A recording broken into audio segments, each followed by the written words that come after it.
السلام علیکم ورحمۃ اللہ وبرکاتہ۔ سفر طائف 11 نبوی دور میں، سفر معراج 12 نبوی 50 سال کی عمر میں، فرضیت نماز 50 سال 4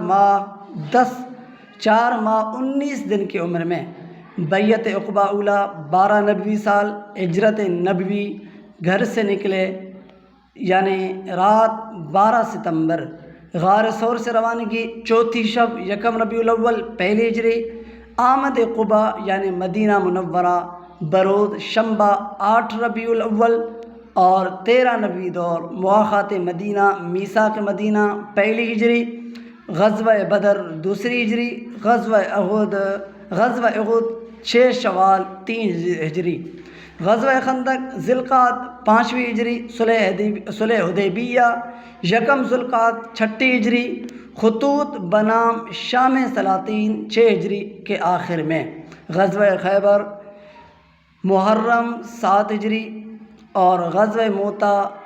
جمادی الاول 8 ہجری، فتح مکہ 10 رمضان 8 ہجری، غزوہ حنین شوال 8 ہجری، غزوہ طائف شوال 8 ہجری، حضرت ابراہیم رضی اللہ عنہ کی پیدائش ذی الحجہ 8 ہجری، عام الوفود 9 ہجری، غزوہ تبوک رجب 9 ہجری، ابو بکر رضی اللہ عنہ امیر حج مقرر ہوئے ذی القعدہ 9 ہجری، حضرت ابراہیم کی وفات 9 ہجری، حجۃ الوداع ذی الحجہ 10 ہجری یعنی 63 سال کی عمر میں،